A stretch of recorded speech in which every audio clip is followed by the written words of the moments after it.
This takes me back to the insanity of the way that the United States of America has been run since the presidency of Ronald Reagan. And yes, we are still in the era of Reaganomics. President Obama is talking about, hey, let's roll back the sequester. Well, the sequester is, the amplification of Reaganomics. Reaganomics could also be called austerity economics. It's shrink government, right? Reduce the size of the social safety net, reduce the ability of government to protect the average working person, and place us all at the tender mercies of billionaires and transnational corporations. And part of those policies that were promoted during the Reagan administration, with this whole concept of permanent normalized trade relationships and PNTR, whatever it is. Yeah, PNTR.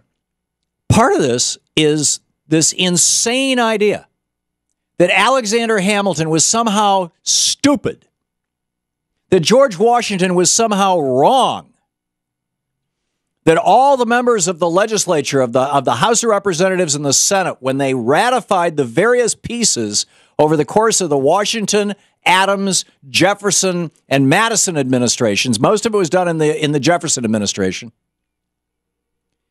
when they put into place Alexander Hamilton's 11-point plan for American manufacturers, which I lay out in my book, Rebooting the American Dream. In fact, the first chapter is about that. The introduction's about that, how George Washington wanted an American-made suit to get inaugurated in.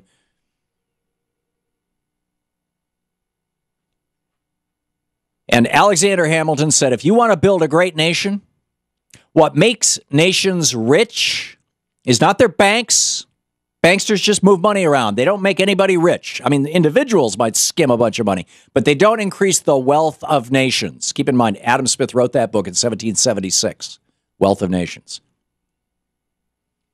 All of the founders had read it.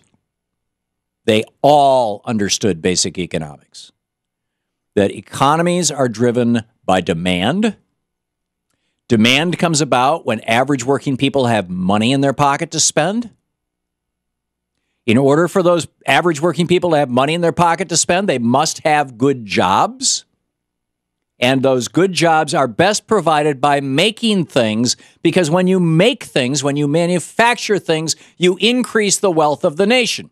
The example that Adam Smith used in Wealth of Nations, as I recall, it's been 40 years since I read it, but I reread parts of it actually back in 2001, I think, when I was working on Screwed. Or maybe it was 2004 or 5, whatever year I wrote Screwed. In any case, the example that Adam Smith used was a tree limb in the forest. There's a tree limb sitting on the floor of the forest, has no value to the nation, right? It doesn't contribute to the wealth of the nation. But if you apply human labor to that tree limb, which is, by the way, the definition of manufacturing. If you applying human labor to raw materials and producing something different, if you apply human labor to that tree limb and carve it into an axe handle, you now have something of value, which can even be passed down from generation to generation. So it becomes part of the wealth of the nation. Manufacturing is what makes nations great. It's manufacturing that makes nations rich. And Alexander Hamilton said the only way you can protect your domestic industries, because there are always going to be foreign competitors who will undercut them. Trade is war. And this is where, Reaganomics and for that matter, NAFTA, CAFTA, SHAFTA. I mean, that happened during Bill Clinton, but it was full tilt boogie from the Republicans, not Mitt Romney, Newt Gingrich and all these guys. What Alexander Hamilton said, what George Washington knew, what Congress ratified was tariffs on imported goods. He said that's the only way that you can make it work, is you basically have to put up walls at your borders. Not to immigrants. We didn't even have any immigration laws in the United States until the 1940s. Maybe it was the 30s. other than the 1880, there was one law passed in the 1880s that discriminated against people from China, which is the one really bad racist law that we can clearly point to. And that was because the railroad barons were bringing in Chinese to bust the growing union movement along railroad construction lines. But in any case, the point that he made was that if you want to have manufacturing, you have to work at it.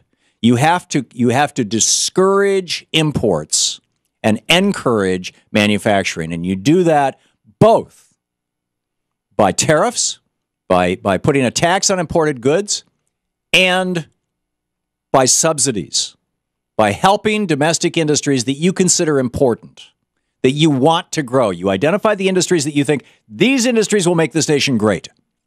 Like right now, while we're still fighting these stupid wars in the Middle East, launched by the oil guy, George W. Bush, whose daddy was an oil guy as well, and he had an oil guy as his vice president. Operation Iraqi Liberation. Remember, it was they rolled this thing out in 2002. It was called Operation Iraqi Liberation, OIL.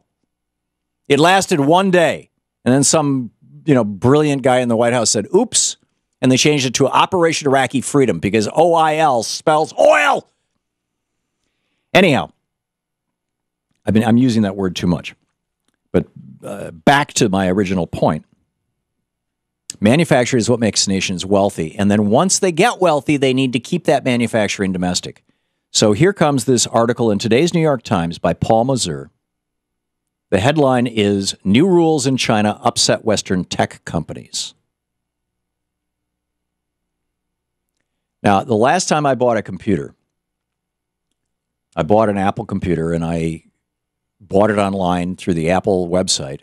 And I was able to they sent me a Federal Express tracking number, and I was able to track it from Shenzhen, China, all the way to my marina here in Washington, D.C. Literally came from China. Apple, by the way, just posted the biggest profit in the history of America, in the history of the world, $18 billion in one quarter, as I recall, which is mind-boggling. But, we have outsourced all our manufacturing to China. So here's where it gets really interesting. The Chinese government has adopted new regulations requiring companies that sell computer equipment to Chinese banks to turn over secret source code, submit to invasive audits, and build so-called backdoors into hardware and software. This is the first in a series of policies expected to be unveiled in the coming months that Beijing says are intended to strengthen cybersecurity in critical Chinese industries. Two things. One, this is a form of protectionism. If you want to sell something in our country, you have to make it to our standards, and our standards are different than your standards.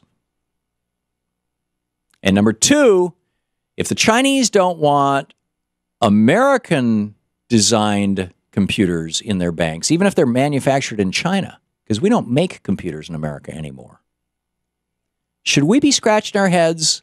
You walk into your local bank, walk up to the bank teller, ask that bank teller to flip that screen that he or she is looking at around and ask, where was that manufactured? Dollars to donuts, it's made in China. In fact, all of us are working on computers made in China because you can't get computers made anywhere else. And the Chinese are specifying that there must be secret source code, invasive audits, and backdoors built into both hardware and software that they can control. Isn't it time for us to take back our manufacturing?